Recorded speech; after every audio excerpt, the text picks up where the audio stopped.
Hello there, everybody. Welcome back to Fourth Tier FIFA. So this is it. This is the rundown for the final match day of the season. We can't promise it'll be as dramatic as Bradford leaving it late as they did yesterday. But what we can guarantee is that the content will keep coming if you were to hit that subscribe button, of course. Share it with your friends, share it with your family, all that sort of stuff. A few things coming over the next few weeks. We'll be looking at the playoffs and having a look back at our predictions. I know that we've already seen a few of them back, and they're not pretty. Some of them, although there's one or two that could be, it could be worse. Really, I have seen a few, but a lot. I'm giving away spoilers, but make sure you subscribe so you don't miss any of that content. Make sure you go and download the podcast and wherever you get your podcasts from as well. But let's jump into it, because the most dramatic of League Two seasons, of course, has the most dramatic ending. There is a lot to get through as Doncaster Rovers wrap up the league title. Bradford City leave it late to secure their promotion, breaking Walsall hearts. In the ice cream van stand at Crewe Alexandra? I mean, that famous stand. There we go. And we'll also touch on the playoff picture in which Chesterfield make it, breaking the hearts of Colchester. It was unlikely for them anyway. Salford and Grimsby. But yeah, that happened. But yeah, let's just leave it there. Let's not dwell in it. We've got Luke with us. Final day of the season. MK, nothing to play for. They were already on the beach. They already had their sunshades on. Towels packed. Bucket and spade were also in the bag. Making sure that the sheets were clean. That sounds horrific. Just ignore what I said. I'm just blabbering on random things anyway. How are you? Well, I mean, that's quite the introduction. That's definitely one of the most interesting ones I've had. Yeah, I mean, I wouldn't quite say we were on the beach. Obviously, the result meant nothing, but we were very much in our sort of grind mode, I suppose, setting ourselves up for next season, making the improvements where we can, and just never conceding shots on target ever again.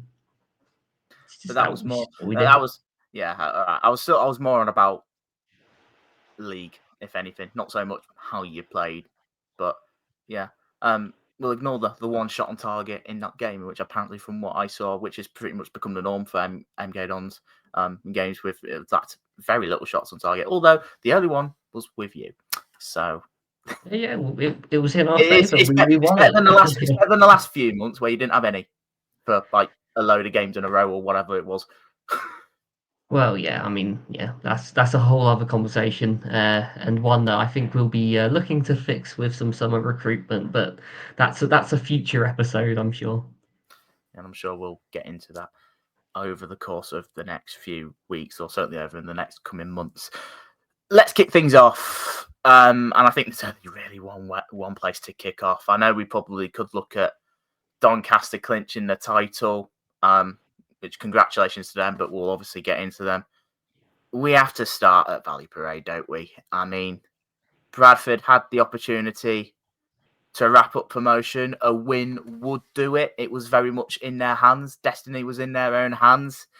They probably heard the result at Walsall's end, with them winning their game at Crewe, which is their first win in God knows how long. But it certainly put the pressure on them. And then, what was it, the 95th, 96th minute? A shot from the edge of the box has come in. I'm not sure if it's come off Sarcevic or he had the shot, but it felt like it took a couple of deflections. That ball was, I think it was the slowest goal in football history. It took an age for that to hit the back of the net, but you just see the body of Bradford fans in the background. Just you could see that the place was about to erupt, and erupt it did. I think as a football fan, I don't think you can get much better than that. A last-minute winner right at the death to secure promotion. It is just, this season has we've all gone on about the quality and looking at it from maybe the outside, the dramatic results and some of the the crazy score lines or whatever, and the twists and turns. I mean, it was only fitting that there was one big twist right at the end, and that's happened to Bradford. But look, I think they did hit like maybe a little bit of a brick in the wall or something. They did hit like like a bit of a wall in the last few weeks. I think with certain results not going their way, but on the whole, they've had a very strong second half of the season, in particular, particularly at home. We know we've gone on about their home form, and I think I've always said that their home support would get them over the line, and they just about did that. And you can only congratulate them for it. Um, just a terrific ending. Well, yeah, I mean, you explained it pretty well there, to be fair. If I mean, for the longest time, it looked like it was going to be one of those days. It was shot after shot, chance after chance. They definitely should have scored way before that. But in the end, none of it actually matters because the important thing was the result. And by hook or by crook, they've done it. And yes, it was shot from the edge of the box, and Sarcevic is just sort of hit Sarcevic on the way through, realistically. But it doesn't matter. Once the ball hits back of the net, it's that moment of total euphoria, really. For a football fan as well, that sort of moment at that exact time, if you could put that feeling in a bottle, you'd be a billionaire very, very easily. And I mean, I think they deserved it. The performance was good. Like I said, it doesn't really matter because it's all about I the mean, result. to be honest, I don't think they probably really care about the result. It was the win, wasn't it? So, Well, yeah, exactly. yes. It will just come back to the result, and yeah, I mean they fully deserved it for the grind they've done in that second half of the season to really kick on from mid-table as well. Uh, yeah, I mean it's been a long time coming. They've had a lot of years of hurt, I think. So I think to get it across the line, uh, can't be a better feeling. Yeah, look, they've been in League Two for what, 5, 6 seasons now. Truth be told, they've not really done a great deal in it. They've had one season where they reached the playoffs under Mark Hughes. But other than that, they've just been pretty average. Like, they've been somewhat in and around the playoff conversation for most of it. They've probably been around mid-table for quite a bit of it. But yeah, they're a massive club, Bradford. They don't, as a fan base, they deserve to be playing much higher than what they have been doing. So that moment was certainly for them yesterday. Certainly for the ones that have sort of been. Look, Bradford.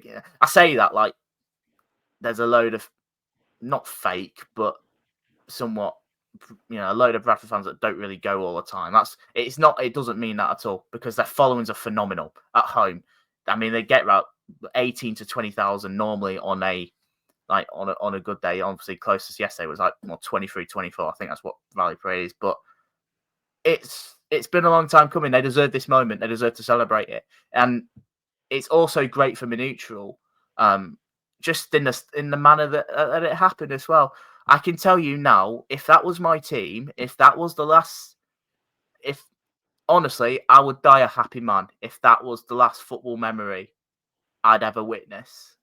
I honestly would, because I honestly don't. I know I keep saying it, but I honestly don't think it gets better than that. It's just an unbelievable way to go up.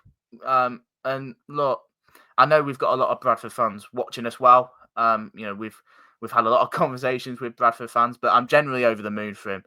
They deserve this moment, and I'm sure that they've gone to enjoy it, and they'll probably enjoy it for a long, long time yet. And we wish them all the best in League One. I'm looking forward to see how they do over there, because of course, make sure you go and follow the guys over at League One Lowdown for those Bradford fans that are listening. They'll look after you over there. There's your promotion, League One Lowdown lot. So I hope you're happy. But all the best to them. It's not really much. I mean, yeah, Fleetwood have been pretty bog standard. Obviously, attention turns to next season now. There's optimism there, mainly with the manager, but I'm honestly expecting big things from Fleetwood next year. I know we'll probably have a deeper discussion to all the teams a bit of a later date, but I'm expecting big things from Fleetwood next year. I think Pete Wilder's had a chunk of time now to see what he's got, what he needs. and I think they'll certainly look to go again next year. Yeah, I mean they're one of those teams that I'm just, I'm very much just thinking watch this space over the summer, because I mean there are still some pretty blatant problems in that team, but with Wild there, he's got plenty of time now to essentially put that right, recruit who he needs for his project, all the rest of it. They've got something they can work with there, and I don't think we'll necessarily see it straight away, because when you make a reasonable amount of changes, you don't necessarily click straight away. But I think come, I don't know, October, November time at the earliest, I'd say, we'll start to see what Fleetwood really looked like under Wild, and I think they'll be an interesting one to watch next season. Absolutely, you know how much you guys, or you've heard me say how much I've gone on about Pete Wild. I generally like the bloke. I think he's a very good manager. Give him the resources, which I'm sure Fleetwood will, because they've not been afraid to. I don't think they've been afraid to spend the past. They've got a little bit of money behind them. They could do good things next season, and I'm pretty confident with that. So I'm really interested to keep an eye on them. Excuse me. We'll look at the title fight in a minute, but I really want to go to Crewe first. I really want to go to Crewe Walsall. I mean, for Walsall, it's their first win in 12, 13? And for a large part of that, it looks like by hook or by crook, they were going to be the team that won automatic promotion until the Bantams broke their hearts right at the end. And I think there's a couple of clips I've seen like online in which I think the Walsall players have started to celebrate, and then you just see the fans in the background are sort of just gone quiet, not really doing it back, and they've gone, "Oh God, okay, what's?" I think they knew what had happened then. But I mean, they won. Ultimately, it must be sickening. I think on that part, from the fact that they were minutes away from going up, only for that to be snatched out of their hands and confine them to the playoffs. But of course, we go on about their run that they've been on. Yes, they've ended it. They've now got to go again and regroup in the playoffs, where they're coming up against Chesterfield, who are flying at the moment. By no means an easy game. I don't think any game would have been easy for them anyway. It's the same for all teams, but particularly in Walsall's case, there's maybe a sense of that win might do them a little bit of good, but it's about having to regroup after such a sucker punch right there. But they have won a game, but what's your take on it? Because I think there's pros to and cons to both, but ultimately they've not been good enough second half of the season. They've not been good enough to justify a top 3 place. I don't think they've barely been good enough to justify a playoff place. It's how good they were in the first half of the season that has done that. Oh yeah, exactly. They'll have gone through a plethora of emotions, especially on that final day. And there will be a sense of relief that they did get that result in the first place, because as you say, they've had however many games without a result, and you can't fault them on the final day, because they did what they needed to do to get the right outcome. You'd kind of be looking further back. The fact that they've lost to Accrington, drawn with Newport. There's a handful of other fixtures you could pick out there of where they could have picked up points that would have taken them up automatically. But you can't really look back on that now. You've now got to look forward, because that's the only way you can look. You've got more work to do, and there is, although there's like disheartened sort of feeling that comes with not getting the autos, they still have a chance, and they have finally won a game, even if it is against a Crewe side that have, let's be real, they've been awful for a while now. But it's just a win of any kind, and you've got to take that forwards with you. And I don't know, the playoffs are a lottery, aren't they? League Two has been, it's been a league where anything can happen, but even more so when you add that into the playoffs as well. They've just got to keep fighting for it and see what happens now, because that's just all they can do. That's the situation they're in. And if they do it, then great. If not, then there's probably some more serious conversations that need to be had there. Yeah, certainly. I mean, there'll be some dissection at the end of it as to see where has gone wrong, and where the blame lies. But it's not the time for that now. They'd have been hurt by that yesterday. they'd won the game, so that it's done that. They did their bit, but obviously they'll be hurt in the manner that what's happened. So I think it's a big ask for them to regroup and go again. But we'll have to see how they do in the playoffs for that. There's no point we're sort of speculating for it. Only we'll have to see then. You mentioned Crewe. I think there's a deeper discussion to have about them, to be honest. They have been miserable since the turn of the year. And I think I've noticed that quite a fair few of their fans have been turning on Lee Bell. It looks like he's going to get the summer. It looks like, he's come out and said that he knows what needs to be done and all that sort of stuff. So he'll get this transfer window. I think for them, it is so important they start strong next season, because if they carry on this form heading into next season, I honestly think there's a chance he could be out the door very quickly. And look, I've always been one, like I said, I've always liked him, but you can't, they've had circumstances and all that with injuries and all that, but everyone gets them. And yeah, their fall off to be pretty much, to be quite honest, they finished the season 13th, eventually 8 points behind Chesterfield, who finished in the playoffs. From where they were, it's simply not good enough. It's a big summer ahead. I think it's safe to say there, and I need to be persuaded, because I'm just not at the minute with them. Well, yeah, as you say, a big summer is definitely needed, but the thing that concerns me with them is that, like, big summers isn't necessarily what Crewe do as such.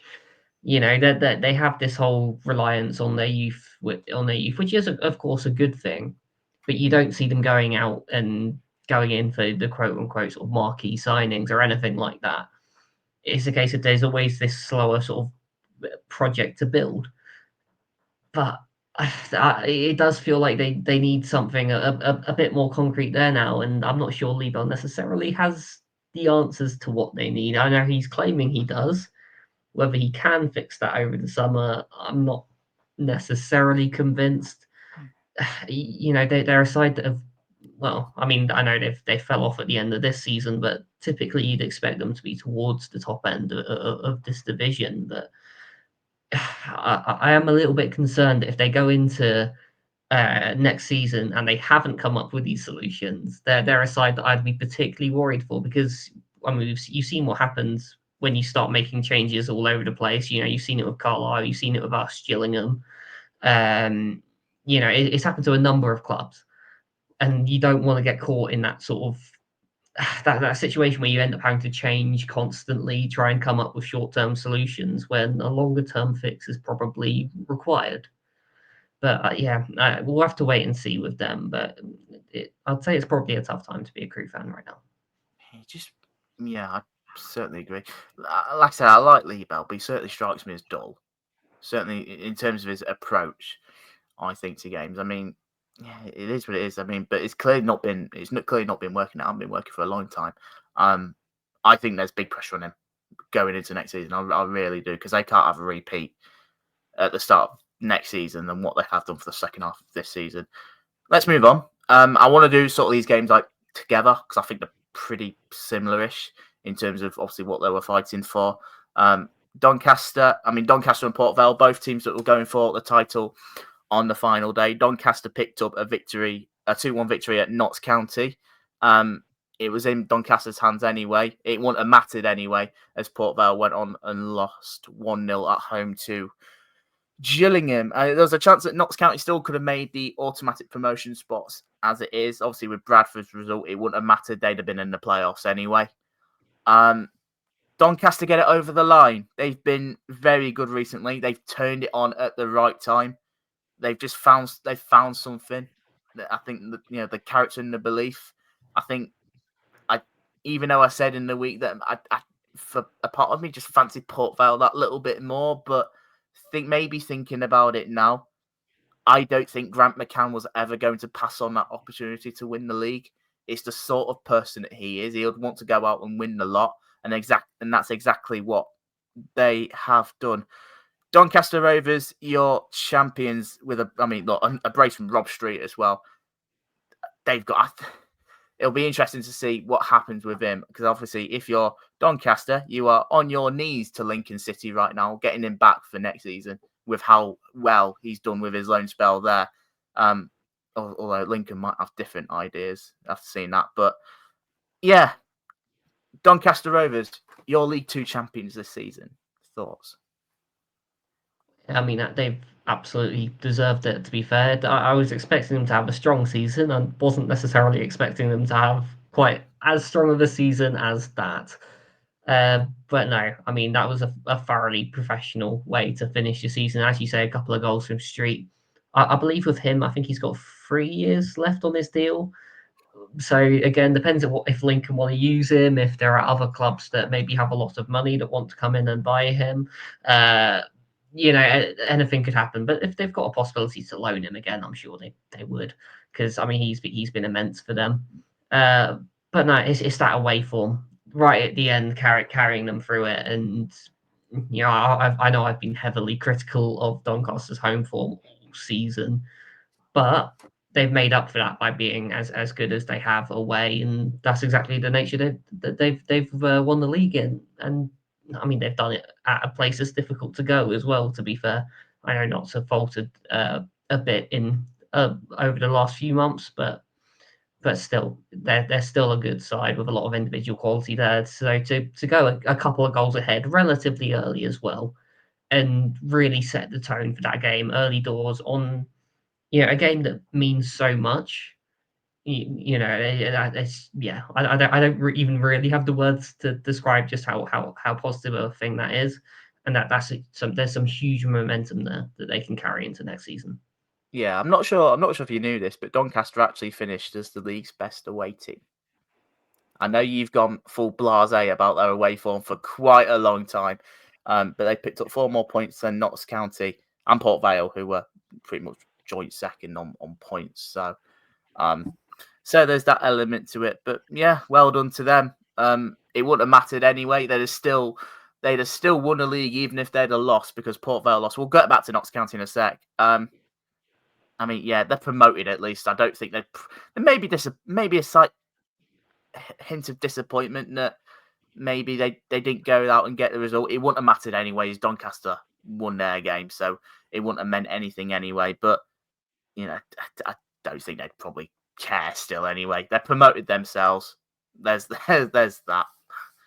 I think they'll care too much. Well, yeah. I mean, the promotion was always the most important thing, but they'd already secured that, so I think there will be that sort of sense of disappointment that they didn't quite go all the way. As you said, it wouldn't have mattered anyway, just because of the results elsewhere. But I don't know. I think it was just one of those days for Port Vale. I was looking at some of the chances they had, and I think the composure just kind of went a little bit in the final third. I think the perfect example is Talai missing an absolute sitter. I honestly don't know how he's managed to sky it from a one-on-one situation. I know the ball across was maybe bobbling a bit, but he has to hit the target from there. But I mean, Gillingham are a tougher proposition at the minute under Ainsworth, but I don't know. I mean, looking at this statistically, Port Vale was still all over him, to be fair. The way that they've been able to dismantle some of the teams this season where other teams have maybe struggled to do so. I think we all kind of predicted they'd be up there, and lo and behold, they are up there, and they thoroughly deserve it, to be fair to them. Yeah, of course. I fully expected both Doncaster and Port Vale to be right up there. And were they 2 of my top 3? I mean, the other was MK Dons, and we all know how that ended. We don't talk about that. They cut out a lot of people. They cut out a lot of people this year. I mean, Bradford, I think they were like mid-table for me, so I didn't really expect it much from them because it was just going on for the typical Bradford season, what they've had. But yeah, look, yeah, it is what it is. All 3 of them sides are promoted, and that's the main thing. There's not really much more to say other than the fact we wish them all the best in League One, and I'll certainly be keeping an eye on some of their results. No, you mentioned Gillingham. I think there's a big summer ahead coming down for there, but I feel like we keep saying this about Gillingham. Maybe it might be a little bit different with Ainsworth, but they'll probably spend money at it. I can't see them not.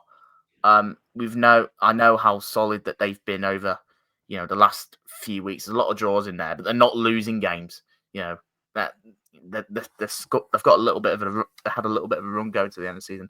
Could give them a little bit of confidence. Maybe if they can turn some of those draws into, if they can carry on into the next season, turn some of those draws into wins, they might have a chance. But we'll have to see with them. Because to be quite honest, since they've been in League Two, they're flattered to deceive. I think it's probably the saying. Yeah, I'd say that's fair enough. But I'd say the way I look at Gillingham at the minute, I kind of liken them to Colchester of last season. You know, they were struggling for ages, then they picked up the Cowleys towards the end, started, not getting a few draws, very close games. They weren't necessarily winning them, but they were making themselves tough to beat. And then over the summer, they've then built their project. It's taken them a lot of time. Don't get me wrong; it's a slow burner, but they did end up towards the right end of the table. They missed out on this occasion, but it's proof that there are foundations to what Gillingham are doing right now. They have made themselves tough to beat, even for a very strong Port Vale side, to be fair. And I mean, we know what the problems are. It's going to be goals with Gillingham, and that's always going to be a tricky one to try and fix. But you'd rather have a summer window to fix that than a January window. So I don't know. They've got time to get it right. I think they've got to be patient with Ainsworth, because I know they're a team that like to twist quite early when something goes wrong. Again, my team do that as well. So that's not like that's not me like going all in on you, but no, because I think this is one where you've just got to back the manager, let him build his project, and you might have to be a bit patient with it, but I think they'll get there under Ainsworth, to be fair. Yeah, and I'm really intrigued with them. Let's have a look at the playoff conversation. As much as I can, I don't really want to be honest. Playoff? What are they? We know that Walsall were in it, so we're Notts County. They were guaranteed the place. Let's have a look. Let's have a quick look at the game at Blundell Park, because it's just I'd just rather just get it over and done with. Really, AFC Wimbledon, they only needed a point. We needed a win. If we'd have beat Wimbledon, we'd have been in the playoffs. Wimbledon came out on the right end of that with a 1-0 win, which is actually taken above Notts County. Actually, they finished in 5th, with Notts finished in 6th. The game was what I expected. Really, I think we know that how resolute Wimbledon are. They're defensively sound. I think we had a bit of a hard task in trying to get that goal, and I think that first goal was always going to be crucial. It was always going to be a game in which one goal decided it, and unfortunately, it went for Wimbledon with a set piece. I thought we were very much in the game first half. I thought, we were a team huffing and puffing. I think if we had that little bit more cutting edge, if our deliveries were a little bit better, I think we might have gone into half-time 1-0 up. Rosie missed a great chance, but they got that goal second half, and we didn't really have an answer, to be honest. I thought, to Wimbledon's credit, the second half, I thought they played quite well. I think there was a couple of things that griped me about Town in the game. I think maybe subs too late. We were bringing on Charles Vernon and Luca Barrington with 10 minutes left. I'd have maybe tried and twisted it sooner instead of trying to stick with it. Just for a little bit of something. I know Cam Janet came off a tie well for Warren. It got a little bit of stick, but it was totally understandable. I thought the substitution, as is a right-footed playing at the left side centre half, and that was where they were exposing it. I thought it made sense, and maybe just a lack of urgency. I think that's maybe a little bit that's griped me throughout the season, where there's been times in which that have been like that. I think it's probably just times where just try and get it in the box. Just go away from your principles where you pass it around and all that sort of stuff. Just try and be patient and carve an opening. You have to take 1 or 2 risks. Maybe try and get it forward by lumping it in the air. Who knows? It might drop to you some way. One way or another. But yeah, look, it's disappointing. I think the last 5 games have been disappointing. I think there's maybe a sense that we've ran out of steam. I certainly think that. I think it might, you do look at the games in which we've thrown 2 goal leads away, the Port Vale and Harrogate game. Eventually, they've come back to kill us in that game. But there's a lot of things to be proud from this season. This was always, whatever anyone said, I think expectations were probably raised throughout the season from Town fans. You can't really blame them for it.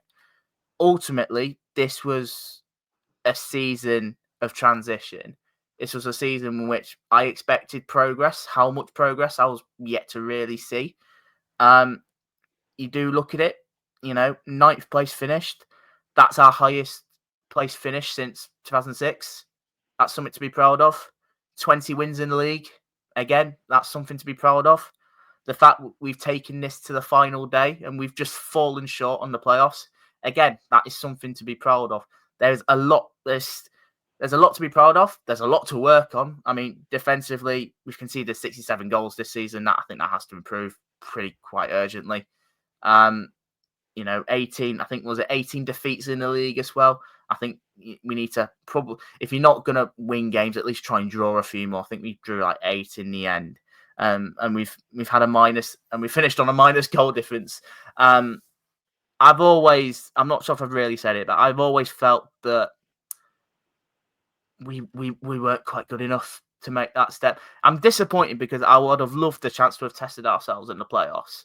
I would have loved that chance because it's anyone's game then.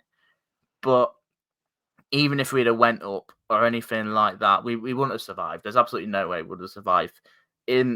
But again, I sort of just looking at run and where we drop points are. It's just those last few games. Is it frustrating? Yes. Is it?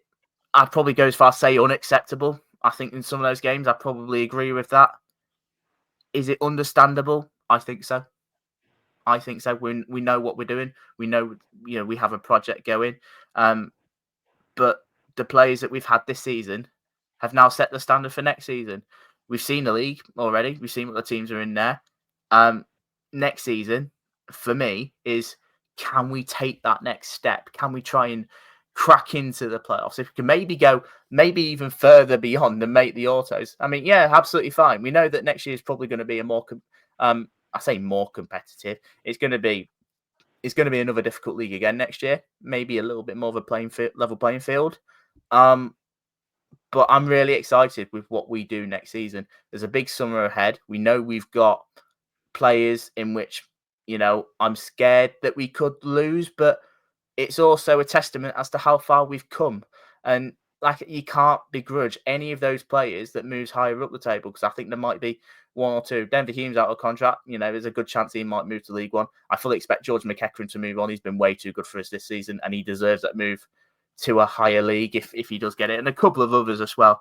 We have excellent foundations to build on. I don't think it will take a lot for us to be competitive again next season.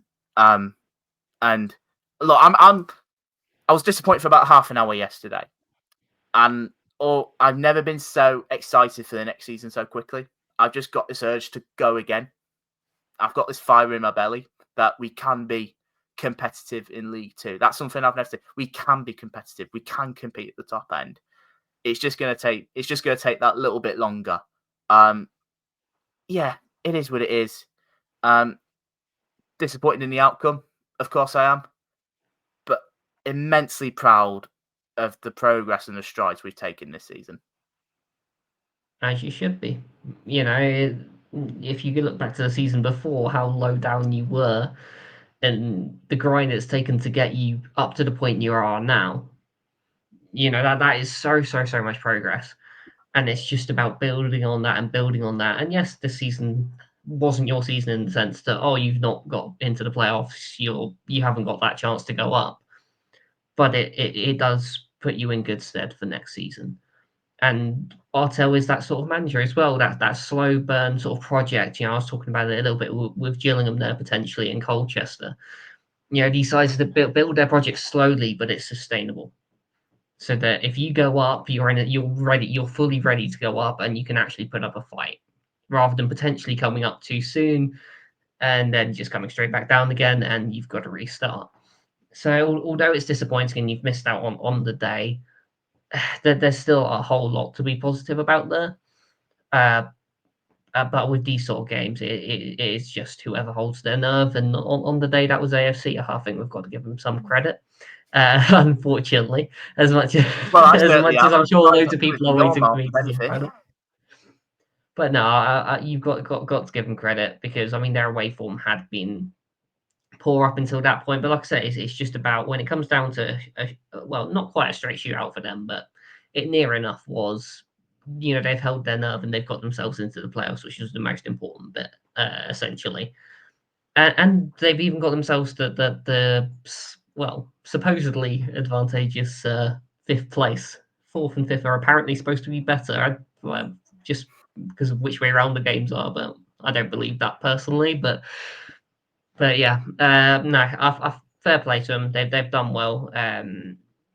They've just managed to grind out the result, and they've now got a playoff campaign to look forward to, and as much as I'd love them to absolutely go and smash our record of losing, what was it, 8-1? If they could go and lose 9-0 or something, that would be fantastic. But no, I think with their defensive record, I think not going to happen, is it? No. Very unlikely. But no, I've got to give them credit, and over the course of the season, I think with their defensive record, they, as you said, they do absolutely deserve it, and I imagine I'll probably get some stick for saying that, given who I support, but credit where it's due. Yeah, no, look, they held the bottle yesterday, and like I said, I thought they played relatively well second half. Yeah, fair play to him. Good luck to him. Like I said, I think in the week I sort of came across as sort of hating him a little bit. I don't at all. It was just more sort of just get myself out. But that's what you probably want from a fan anyway. But no, yeah, good luck to him. Wish them the best. Let's see what they're doing it. I don't wish him the best. I can't. Got to be honest. Oh no, you don't. Yeah, see you next season. I'm not going to say anymore. I think you probably knew what I was sort of trying to imply there, but that's coming from somewhat from Luke. That's not from me. I don't think that. The real Dons. Cheer up! Nearly Christmas. I'm no comment. No comment. If I speak, I'm in big trouble. Yeah. Right. Salford, they had the chance to do it. They didn't. They drew with Carlisle. I think I said in the week that I was really intrigued to see what Carlisle will do, because I know that the relegation's confirmed. The shackles are off, and they wanted to put see what they're doing in the last game. Play with some of their players playing for contracts in their futures, maybe elsewhere. Went 2-0 up. They drew 2-2. Not enough for Salford in the end. I think with Carlisle, I think it was a case of they've had a couple of leads in which they've they're thrown away, or very nearly thrown away in the last few weeks. But it doesn't matter. Their fate was already sealed. Yeah, I mean, a win for Salford would have done it for them. They've drawn the game, but with Chesterfield winning, that means they missed out as well. So at least I got to share in the disappointment with Jake. In that sense, I wasn't alone. Thank God. Yeah, bad day for FTF, really, but but no, I mean the defending across the board in this game was terrible, to be honest. I mean the goals were far too easy for Carlisle there. Although it's nice personally to see WIN and Dennis scoring, but doesn't save them, as you say, they're already down. Was my best friend when that goal went in, because that was at a point where actually they were losing that game. It was still 0-0 in our game. Chesterfield was still 0-0. It's like, oh my God, we're actually going to do it here. Yeah, go on, Stevie WIN. He's town through and through. That lad. Gotta be honest, I was kind of hoping they'd get battered and then you guys would win your game, but it is what it is. But but no, I mean to be fair to Salford, they did end up coming back to some extent, and they created the chances and all the rest of it. Again, it just comes down to composure in the final third. Stockton just straight up should have had a hat trick. There was one in particular that he really had to score from a couple of yards out, and the keepers managed to save it. That's the difference. It's as simple as that. That's the difference between reaching your target and actually making the playoffs, and just another season of not quite being there and sort of having to go again, which is now the point they're at. They're another side that are going to be quite interesting to watch over the summer, I think, because I'm not too sure what to expect, who will go, what adjustments they'll make. Yeah, they're a tough one to call for next season, but again, I think there's still progress that they've made there, and it's still a solid season. Oh, certainly, because they weren't a million miles away from us last season. I think another thing to point out is they're another side that have gone on a pretty good run these last few weeks. Ultimately, they've just fallen short again. And we were obviously reading what Jake was saying yesterday. there's a big summer ahead. There's a couple of players that he's worried about them losing, like Osama Ashley, and I think Kelly and was another. In which they'll probably be in high demand, and rightly so. They've both had good seasons there. But yeah, if they can continue that run into the new season, I don't think they're a side in which I don't think there's a lot that needs doing there. I think they're similar to us. I don't think there'll be wholesale changes. I don't think there needs to be honest. I think they know where they're strong, and they know where they need to improve. And I'm intrigued to see if they come again. But ultimately, just not enough on the day. And of course, that was Carlisle's final game in the EFL as they dropped down to the National League. Wish them all the best in that hellhole of a division. It's the same with Morecambe, but we'll get into them. But of course, us losing, Salford slipping up, presented this golden opportunity to Chesterfield, in which they've capitalised on in the game. I mean, there certainly seemed a fair few scares in that game from there. And I think there was a couple of chances where Acton hit the woodwork a fair few times, but the goal from Will Grigg is enough to give them that 1-0 victory, is enough to get them into the top 7.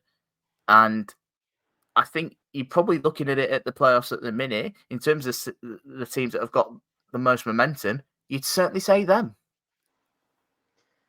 Yeah, I mean, you definitely would. They're very, very good going forwards. Although Colclough still definitely should have scored the initial chance rather than needing Grigg to turn it in. But even so, I mean, it was a bit of a mental game, that one. It easily could have finished about 5-5. But it is entertaining football. And the only concern for them going into the playoffs is just that defence, which has been a constant problem all season. And if they don't get through the playoffs, that's going to be why. Because I feel like going forwards that they do have that quality. Yes, every team will have off days every now and then, as they have done. But I don't know. It's just like you feel like the fundamentals of their game going forwards are very, very good, and you can rely on them. But it's just that defensive side of things that worries me, especially because you're now going to face 3 sides that have been up there for most of the season. In I think all 3 of their cases actually, and they're not going to be giving away chances for free the way that your Accringtons will. So it will be tougher for them. I think it will be closer than we're perhaps letting on a bit. That I do still think they have a very, very good chance, but there are still some things there that need fixing. The way I see it, they are another sort of project club. The way, like, I would put them in the same sort of conversation as your Grimsby's, your Colchesters, all the rest of it. That they've been building something for so long now, and to be fair, they've had a lot of setbacks as well with all the injuries and all the rest of it. So I wouldn't necessarily be too worried if they didn't do it this season. But the fact that they've got the chance is still impressive. It sort of feels like they've just come out of nowhere. Maybe it's probably just been the indication of how League Two has been this season. I do look at that. I mean, you mentioned about obviously the defensive record. It's generally not as bad as maybe I think some are making out. You do see the sense that 73 goals, only Walsall have scored more than them. Of course, they play them in the playoffs. It's a game that's the tie I'm really looking forward to more. I think that one. I more looking forward to that one over AFC Wimbledon, not counted, to be honest. I think probably the potential of both teams in that one, from what I feel. You've got to give them the utmost credit. I think they've sort of they've been on this terrific run in which they looked dead and buried about a month or so ago, and they've picked up some big wins, some crucial points. I see that draw against Bradford the other week in particular. That was huge. And they've just about done enough. Of course, that favour from Carlisle has helped them as well. Because I mean, if Salford did go on to win out there, they've obviously missed out. But it's them that makes the playoffs. Maybe I have gone on a little bit about Chesterfield, but this is where I expected them to be. To be honest, I know that obviously some people said that it's their first season back in the EFL. They might need a year to settle. And all that sort of stuff. I thought their squad was perfectly capable of making the top 7, and that's exactly what they've done. So I'm intrigued to see how they do in the playoffs. I think if I'm fancying anyone, I'm fancying them at the minute, just purely on momentum. But I think we sort of said similar to Doncaster last season, in which they've just fallen short to Crewe. It all depends on Walsall's bottle and how they respond, obviously, to their setbacks. But we'll deep dive. We'll touch on the playoffs a bit more in the week. We won't go into that too much, but that I'm looking at Chesterfield as the team at the minute for me. And I probably just, but yeah, look, Colchester, they missed out. It was unlikely they'd have made it anyway. They drew 0-0 to Barrow, who finished with 10 men. Cal Cameron being sent off. Yeah, Colchester, I know your favourite team for quite a lot of the season and how they'd make it and all that. Fallen short in the end. I think they're probably a side in which ran out of steam, did run out. But again, like your Grimsby's, like your maybe even Salford, what we've implied, they're a side that they've made big strides this season because they've been quite lower half bottom barrel of League Two for quite a little bit. Danny Cowley has certainly given the Colchester fans something to look forward to in what feels like a long time. Oh yeah, absolutely. And like I say, it comes back to that whole sort of project building thing. I know I keep talking about it, but with a lot of these sides, it is important and it's still progress. So although there's still that disappointment of, oh yeah, didn't quite make playoffs, they're in a position where they can dust themselves off and go again and really attack next season, especially given the lack of strength, well, let's say, of what's likely to be the league next season. But we'll wait and see on that one.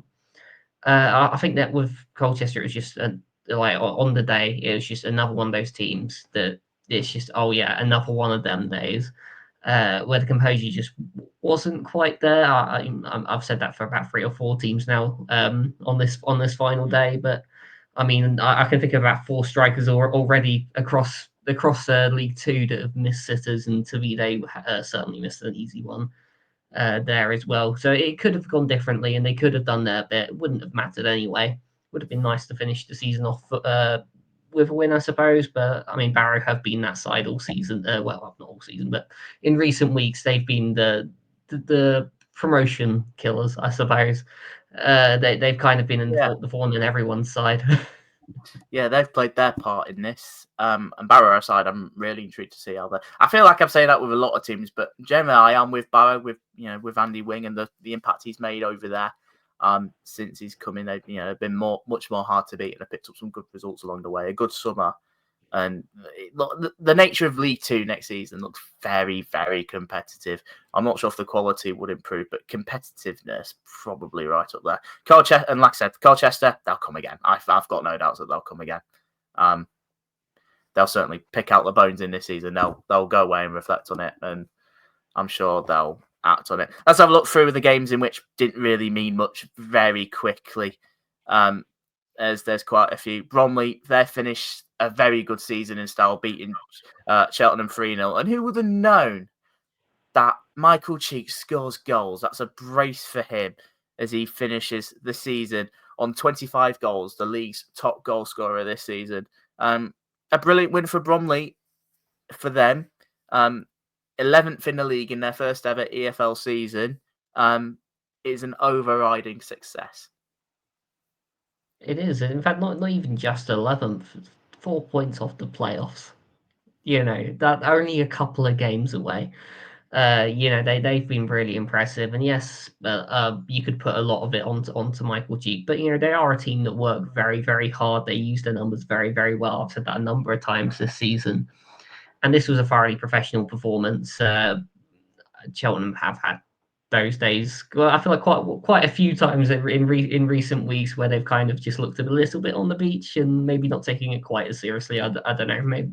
Maybe I'm wrong because I'm not at the games, but Bromley definitely attacked this game, and they did a very good job. Set themselves gave themselves a little bit of momentum going into next season. It was quite enjoyable watching their players doing the PK Humble celebration. For those of you that watch Ballers League as well,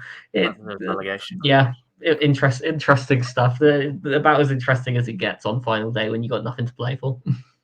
Yeah, absolutely. Terrific season for them. I mean, look, you mentioned about Cheltenham. I mean, it was their first defeat in their last 4. They had won. They had won 3 out of their last 4 before this. I mean, they did go on that pretty poor run before that. Yeah, I mean, I'm not sure what to think of them next season. There's going to be some key players in which they'll probably lose, like Ethan Archer. There's one other in which I can't quite remember his name at the top of my head. You know, like Jordan Thomas. That's another one. I think he's done pretty well for them. Yeah, I don't really know where I stand with Cheltenham at the minute. Truth be told, there's not really much more to say. Well, yeah. I mean, for a while they did look quite good. They just sort of came off it for a few weeks towards. Yeah, I know they picked up again in the last few weeks. Evidently that went straight over my head. The fact that they've got 3 out of their last 4 at one point. But no, I don't know. They are a tricky one. I'm not too sure how they're gonna approach the summer because I can't quite really place a finger on what the problem is. I mean, what even would be the expectation for Cheltenham? Because progress now is that playoffs. God, can they reach that? I suppose that has to be the aim, really, because they're in mid-table. I'm just not necessarily sure they've got the finances and all of that to be able to make that sort of push. It would take a really organized approach to get it right, and probably a little bit of luck as well, depending on like loan signings, all the rest of it. But I think it has been a solid season, unspectacular, but I'd say still a reasonably good season. I think that's how I describe it. Unspectacular. I think they have done quite well with some of the loanies that they've had. I think last few seasons, but it's where I expected them to be. Truth be told, I think it was probably always going to be a mid-table finish, and that's exactly what they have done. I'm just not. I'm yet to be convinced with much going on over there at the minute, and whether a summer will do that, I don't know. Well, I'm really. I need to see because I'm just not. I'm not too sure at the minute. I'm yet to be. I'll tell you what. I think a team that needs a big summer is Newport County. I know that they're out without a manager. At the minute, they lost 4-1 at home to Tranmere Rovers yesterday. We'll mention what that means for the FTF table in a bit, as I know that you're very much looking forward to that. Tranmere Rovers finishing the season on a high. I mean, it doesn't get much more miserable than Newport. I mean, in the sense that I think, there's been quite a few people that tipped them to go down this year. They've just about survived. They've eventually finished 22nd. They've been far from convincing now. And, they're without a manager at the minute. This next appointment, I think, is crucial. If they do anything like they did with Nelson Jardim, if they get anything like sort of left fieldish, I feel, one that's probably not that familiar with the league or the EFL. It's nothing against Nelson Jardim or anything like that. I'm not sure in terms of transfer. I don't know. I'm not sure how much of a saying that he got with Hugh Jenkins, perhaps. I don't know. Maybe something to ask Kieran. But I feel like this next appointment is crucial, and I feel like they've got a big summer ahead because if there's anything like they have done this season, I massively fear for them, truth be told. Tranmere, if this takeover goes through, I'm certainly excited to see what they do if this takeover goes through. And of course, they're without a proper manager at the minute. I still think Crosby's got to be the name. I think he certainly deserves that credit. But it depends, obviously, what they want to do. In that sense, because there is a couple of managers without clubs at the minute that could be good options. But for the way that he's conducted himself and for the results, I think they'd be wrong to not go for Crosby just to give him a chance just to see how he does permanently. That's if he wants it, of course. Safe to say, I think if all goes well, I'm more excited with the prospects of one team over than the other at present. Well, absolutely. I mean, in Tranmere's case, they've got the whole takeover thing, and I don't know. I feel like I'd like to see them stick with Crosby. He's done a good job, and I don't know. I feel like to just throw him out to dry after that would lack a little bit of class. I think you've got to give him the opportunity at this point, and if it doesn't work, then fair enough, make the change. But it depends what risks they're prepared to take and all the rest of it. I'm sure they're going to be very, very busy over the course of the summer. But given the first half of the season they have. This is a positive. Yeah, there's lots to look forward to there. And as I say, there'll be one to watch over the summer. From a Newport perspective, oh dear, oh dear is all I can really come up with. I mean, they've been. I'm surprised you're not using every expletive possible as to what that led to be quite honest. But yeah, oh well. I'm forgetting that table exists for now. But no. Yeah. Thanks for reminding me. Yeah, that result means Luke finishes bottom. Cheers, Newport County. Yeah, I mean, this was just another horrible showing from them, and yeah, I think the experiments they've made with, or well, I suppose the approach to the experiments they've made with sort of implementing more young talent and not necessarily having enough experience within that side to actually kick on and have that grit and determination to actually perform in what can be quite a brutal league at times. And yeah, it's just not it's just not good enough, is it? Really, there's no other way of putting it. And essentially, they've got away with one because a while back we were talking about the possibility of we might switch to 3 up, 3 down, all the rest of it. If that had become a possibility, they're gone. Like they've been let off by the fact that there have been 2 sides there that have had all sorts of problems on the pitch, off the pitch, all the rest of it. We have sort of said the whole time that's what it takes to get relegated from League Two. You have to be very bad and something else has to happen. Newport are just lucky that they've got nothing else going on, really, because it's been poor. And without being able to see what they're planning going forward, I'm very concerned for them right now. Yeah, and I certainly think they should count themselves lucky. I really do. I think there's certain ways of transitional seasons. We were having a discussion about this. I was sort of looking at what, because I knew that Grimsby were going to have a transitional season. It's the way that we've both, different clubs have dealt with it. I think there's maybe a little bit more experience in our squad, but not in the sense of old players. There's quite a lot of EFL experience in our squad that are very much in our mid-20s. I'm not sure how much of that is in that Newport squad. I know they got rid of quite a lot of their older heads. I mean, I lost Bryn Morris in January as well. I know he wanted to move back up north, but players like that, they're just fundamental for what they do. And very much this Newport grit that I feel that we've seen over the last few years, especially with Michael Flynn there and all that, and even at times under Graham Coughlin, you could see that.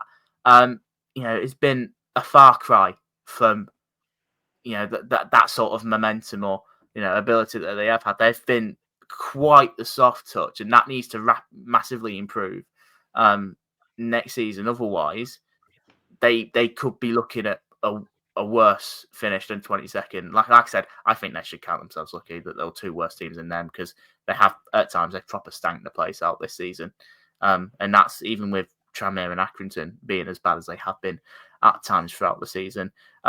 Morecambe, they exit the EFL with a 2-1 home defeat to Harrogate. Harrogate survived for another season. Not really much more to say, really.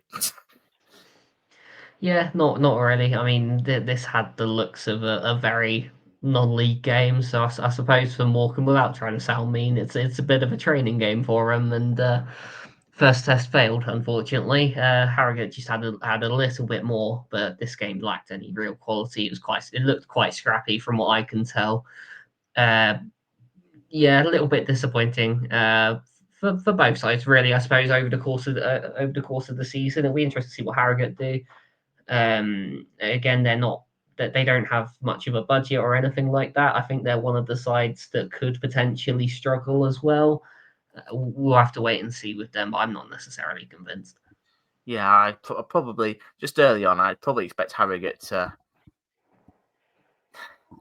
They've flirted for it for a little bit, but they're very much capable of just finding those results to keep them in the league, and that's what they have done over these past few seasons. And eventually, they've done, to be honest, more than enough to stay up this year. There'll be that side in which as long as they continue what they're doing, like the sort of plan in which they go down under Simon Weaver, they might be all right. There's been times this season in which that position sort of looked a little bit peculiar, but yeah, they've they've been fine eventually, and they have been fine for a little bit. And of course, Morecambe, 36 points. Yeah, that was their 6th straight defeat in the league. They've sort of gone out with a bit of a whimper, but we sort of knew that, there was always up against this season. We've talked about it for ages with Morecambe. They're another side in which, I wish them all the best in the National League because, honestly, I really hope that they get this takeover sorted because I fear that the National League is going to spit up and swallow Morecambe in particular. It might do with Carlisle, but you can sort of see where Carlisle can be equipped for it if they absolutely nail this and rectify the mistakes that they have done this season. There's maybe a chance they can do something. I'm not sure on Morecambe's sense, and I really do worry for them heading into next year. But look, we wish them all the best in non-league, and just hope they get sorted. There's one more game to look through. Swindon and MK Dons, it finished 0-0. Pool 1's 4th clean sheet in 4 games. In that element is pleasing. You're not conceding goals. Certainly looking at the stats, a game that looked far from quality, missing quality, just the one shot on target all game. Neither side had nothing to play for, but yeah, there's positives to take heading into next season, I think, for both, especially over these last few weeks and months in Swindon's case. Well, yeah, my summary of both teams is relatively similar in the regard that I think defensively mostly okay, middle third mostly okay, final third, yeah, let's not talk about it. Yeah, the final ball was just lacking for both teams. I think particularly in our case, there were a lot of sort of those nearly moments of, oh, you just need someone to put a foot through it, or you just need the ball an inch to the left or something like that, and someone gets a shot away. There were a lot of those sort of moments in that game, but from a defensive point of view for us, this was really, really strong. Again, you've got someone like Harry Smith trying to throw his weight about up front for Swindon. Didn't do anything. We've got someone like Jack Sanders in the middle of our defence that's just outstanding at wiping players like that out and of the game. And to be fair, the whole defence looked improved. And once again, it's a second game in a row where we haven't conceded a shot on target. And across those 4 games we've had under Pool 1, we've only conceded 2 shots on target, and it was 1 in the first game and 1 in the second game. That's been it, which is a very, very good record. Shows that we do have the foundations there, which is obviously fantastic.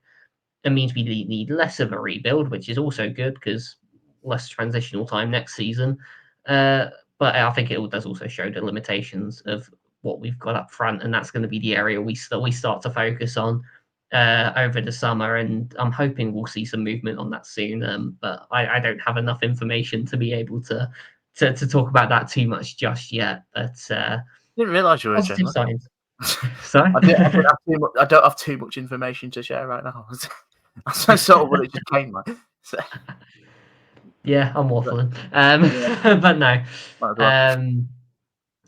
But no, yeah, it's positive signs for us. It's a nice way to finish the season, albeit it maybe come across a little bit flat from the outside, all these 0-0 draws and all the rest of it. But I've quite enjoyed the finish to the season, really, and I'm looking forward to seeing some more worn ball next season. Yeah, and I am as well, to be fair. Look, there's absolutely no way he could be as bad as he have been this season. Surely not. Don't jinx us. Don't jinx it would be us. great if he was, because we all know what everyone thinks of MK Dons who actually don't support MK Dons. So, if he could finish 24th, that'd be great. We'd all love that. I'll pass on that opportunity. I'd rather finish first. That's boring. No, that's it might.